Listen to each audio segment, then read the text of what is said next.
जय हिंद दोस्तों। मैं प्रखर श्रीवास्तव आप सभी लोगों का स्वागत करता हूं गुरु घंटाल में। दोस्तों, आज मैं आप लोगों से एक ऐसी महिला के बारे में बात करूंगा, एक ऐसी अनसंग हीरो के बारे में बात करूंगा जिन्होंने उस दौर में शौर्य की कहानी लिख डाली थी, जिस दौर में वॉर जोन में एक महिला का जाना एक अनइमेजिनेबल टास्क था। क्योंकि पहले महिलाओं को हमारे देश में इतनी छूट मिलती नहीं थी।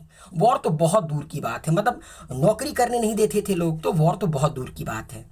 बहुत सारे पैरामीटर से महिलाओं को जज किया जाता था, उनके स्ट्रेंथ के बेसिस पे कि महिलाएं स्ट्रेंथ के मामले में पुरुषों से कमज़ोर होती हैं, इसीलिए वो बैटल नहीं लड़ सकती।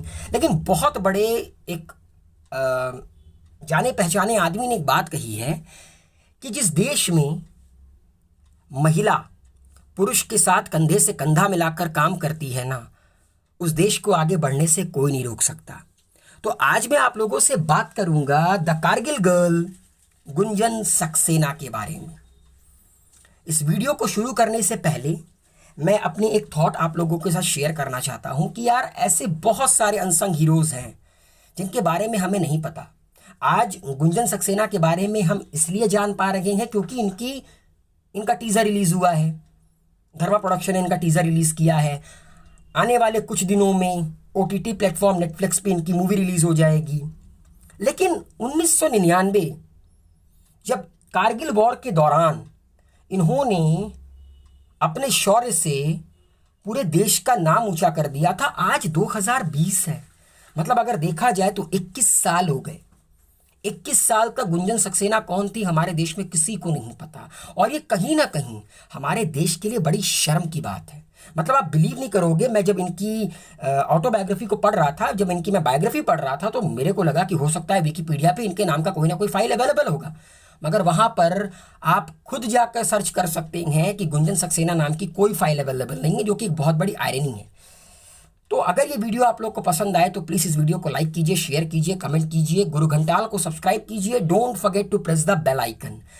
आज का वीडियो शुरू करने से पहले मैं आप लोगों को 1999 का वो वीडियो क्लिप दिखाना चाहता हूं, जिस क्लिप में गुंजन सक्सेना तैयार हो रही हैं वॉर जोन में जाने के लिए, और उन्होंने थोड़ी सी बात मीडिया वालों से की थी।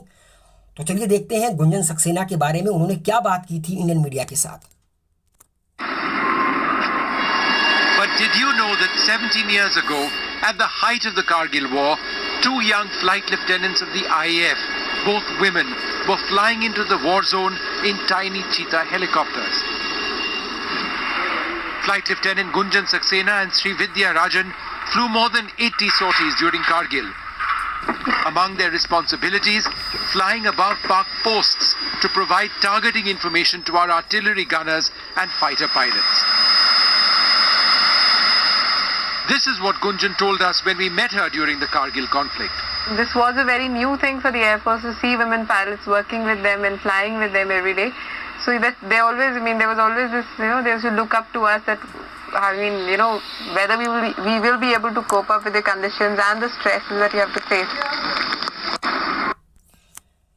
तो आपने देखा ये उस दौर का वीडियो था, इस दौर का छोटा सा क्लिप था जब गुंजन सक्सेना को टास्क दिया गया था कि आपको जाना है चीता हेलीकॉप्टर उड़ाते हुए और पाकिस्तान आर्मी की जो पोस्ट है उसको लोकेट करना है कि वो कहाँ से फायरिंग कर रहे हैं। क्योंकि आप लोगों को पता है कि कारगिल एक ऐसा वॉर था जब हम लोग नीचे थे और वो ऊपर थे, और बिना इंडियन एयरफोर्स की सहायता से शायद उनको लोकेट करना मुश्किल था, क्योंकि उस दौर में हमारे पास पिन पॉइंट एक्यूरेसी के साथ मारने वाली कोई गन मौजूद नहीं थी।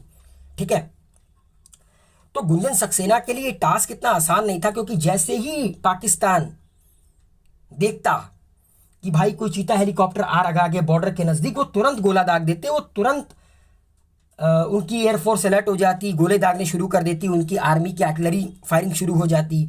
तो बहुत मुश्किल टास्क था, लेकिन इन्होंने गजब की स्फूर्ति दिखाई। मतलब लोग चौकन्ने रह गए।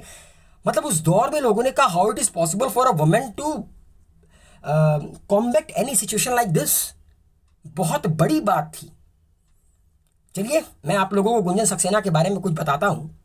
दोस्तों, गुंजन सक्सेना का जन्म 4 जून सन 1975 को हुआ, और आप बिलीव करेंगे इनके घर का जो पूरा का पूरा बैकग्राउंड है वो आर्मी से रिलेटेड है। इनके फादर आर्मी में रहे, इनके भाई जब बड़े हुए उन्होंने इंडियन आर्मी ज्वाइन की। तो बचपन से ही गुंजन सक्सेना के अंदर ये बात थी कि दैट मुझे अपने देश के लिए कुछ करना है, I have to do something for my country. भाई खून में था उनके, उनके फादर आर्मी में, उनके भाई आर्मी में चले गए, तो उनके दिमाग में था कि मुझे भी अब कुछ ऐसा करना है कि मैं इस प्रथा को और आगे बढ़ाऊं। तो सबसे पहले इन्होंने, जहां पर ये पैदा हूं, मतलब आप बिलीव नहीं करोगे, इंटरनेट पे कहीं अवेलेबल नहीं है कि इनका होम टाउन क्या है, मतलब एक क्वेश्चन मार्क है। तो अपने होम टाउन में इन्होंने अपनी स्कूल की शिक्षा पूरी की। उसके बाद ये दिल्ली पहुंची, वहाँ पे इन्होंने दिल्ली यूनिवर्सिटी के हंसराज कॉलेज में दाखिला लिया और अपनी ग्रेजुएशन की पढ़ाई करते करते इन्होंने अपने सपनों को उड़ान दी।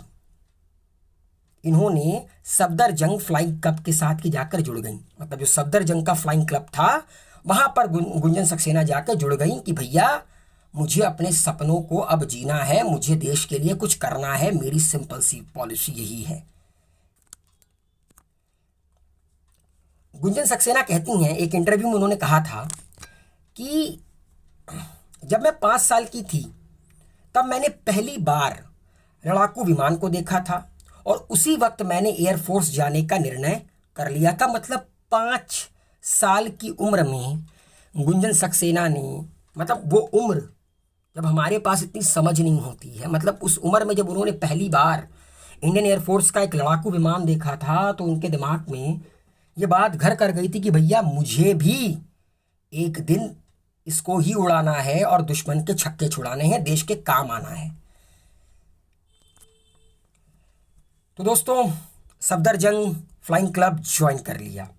इसके बाद गुंजन सक्सेना इंडियन एयरफोर्स प्रशिक्षु पायलट में शामिल होने वाली पहली महिला बनी।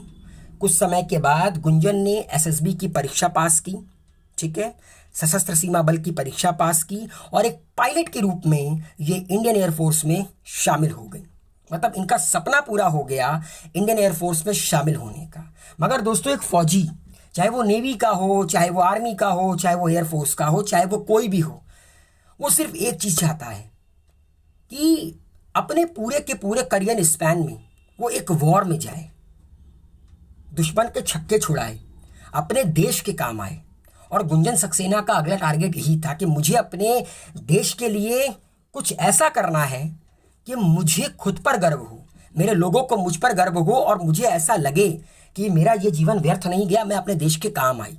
और ये मौका उन्हें मिला, क्योंकि कहते हैं ना कि किसी चीज़ को अगर सच्चे दिल से चाहो तो पूरी कायनात आपको उससे मिलाने में जुड़ जाती है, ठीक है। ये कमीशन हुई इंडियन एयरफोर्स में और उधर पाकिस्तान ने अटैक किया कारगिल पे। अब गुंजन सक्सेना का वो सपना पूरा होने वाला था, सबसे बड़ा सपना पूरा होने वाला था। अब हम बात करेंगे गुंजन सक्सेना के करियर के बारे में। समय था 1994 का। उस दौरान 25 ही ऐसी महिलाएं थीं जिन्हें वायुसेना में एक प्रशिक्षित पायलट के रूप में चुना गया था और गुंजन सक्सेना पायलट के रूप में उधमपुर, जो कि जम्मू कश्मीर में स्थित है, वहां पर उनकी पोस्टिंग हुई। कारगिल का वॉर स्टार्ट हुआ, आप लोगों को पता है कारगिल का वॉर लड़ा गया और कारगिल के युद्ध के दौरान गुंजन सक्सेना को टास्क दिया गया कि आपको पता लगाना है, आपको लोकेट करना है पाकिस्तान आर्मी की पोस्ट को और जो भी राशन का सामान है वो इंडियन आर्मी तक पहुंचाना है, क्योंकि कारगिल का जो टेरेन है ना, वहाँ पे आप ट्रक लेकर नहीं जा सकते, वहाँ पर आप पैदल जाते जाते तो भाई बहुत समय निकल जाएगा। तो इंडियन एयरफोर्स का बहुत बड़ा रोल था, लेकिन खतरा भी उतना ज़्यादा, क्योंकि आप एक हेलीकॉप्टर उड़ा रहे हो, ठीक है, और अगर एक गोला आकर आपके हेलीकॉप्टर को हिट करता है तो आपके बचने के चांसेस ना के बराबर हो जाएंगे, क्योंकि आप जमीन पर नहीं हो कि आप बच जाओगे इधर उधर हटके। It is very difficult. तो गुंजन सक्सेना को ये टास्क दिया गया कि भैया आपको ये परफॉर्मेंस देनी है। और ऐसा नहीं था कि वो अकेली थी जिनको ये टास्क दिया गया था, उनके साथ श्रीविद्या राजन नाम की एक महिला और थी, एक भारतीय सैनिक और थी जो कि अवेलेबल थी। और इन दोनों ने गजब की स्फूर्ति दिखाई, अपना पूरा का पूरा जीवन समर्पित कर दिया उस वॉर के दौरान। मतलब दिन रात लगी रहीं, ऐसा कभी देखा ही नहीं गया कि गुंजन सक्सेना बैटिंग हो, जैसा कि मैंने आप लोगों को वीडियो में दिखाया था। वीडियो में कहा गया है 80 राउंड इन्होंने खाना पहुंचाया, 80 राउंड इन्होंने चीता हेलीकॉप्टर उड़ाया। मतलब समझ सकते हैं बहुत बड़ी बात होती है। और ये करती क्या थी अपने ऑपरेशन के दौरान मेडिसिन पहुंचाती थी, भोजन की आपूर्ति पूरी हो, मतलब भोजन की कमी ना हो, बिकॉज बिना भोजन की कोई सैनिक आगे नहीं बढ़ सकता, बहुत मुश्किल होता है ऐसे टेरेन में भोजन लेकर जाना, ठीक है। मतलब कि किसी भी तरह की सुविधाओं की कमी ना हो, ये टास्क दिया गया था गुंजन सक्सेना को। और साथ साथ ये भी कहा गया था कि आपको लोकेट भी करना है कि पाकिस्तान आर्मी की पोस्ट कहाँ पर है। और चीता हेलीकॉप्टर ये उड़ाकर 80 राउंड से ज़्यादा इन्होंने इसको उड़ाया और अपने टास्क को भली भांति एग्जीक्यूट किया। लेकिन दोस्तों ये एक बहुत ही शॉर्ट सर्विस कमीशन अधिकारी के रूप में इनकी कार्यकाल सिर्फ 7 वर्ष का था और इसके बाद इनका कार्यकाल समाप्त हो गया और इस पद से इन्हें सम्मान के साथ विदा कर दिया गया। इन्होंने विदा लिया, मतलब कि इनकी जो सर्विस थी वो बहुत ही शॉर्ट सर्विस थी, मतलब शॉर्ट कमीशन सर्विस थी और ये सिर्फ 7 साल तक इंडियन एयरफोर्स में कमीशन रही। देन देयर आफ्टर इनकी रिटायरमेंट हो गई। मगर इनको आज भी लोग याद करते हैं द कारगिल गर्ल के रूप में कि अगर यार ये बंदी ना होती तो कितना मुश्किल होता। मतलब कि पाकिस्तान एयरफोर्स के, पाकिस्तान आर्मी के लोकेशन को ट्रैक करना, कहाँ पर है वो, कहाँ पे उनकी चौकियाँ हैं, मतलब स्फूर्ति के साथ इन्होंने मेडिसिन पहुंचाई। जो भी इन्हें टास्क दिया गया इन्होंने 100% बिना किसी गलती के उसको अंजाम दिया। और दोस्तों इसके लिए इन्हें शौर्यवीर पुरस्कार भी दिया गया और ये पुरस्कार पाने वाली ये पहली महिला बनी। तो सलाम है इनको जिन्होंने उस दौर में अपने शौर्य की गाथा लिख डाली, जिस दौर में लोग इमेजिन भी नहीं कर सकते कि एक महिला वॉर जोन में जाकर इतने बड़े टास्क को इतना प्रोलिफिक तरीके से, इतना 100% अंजाम देगी।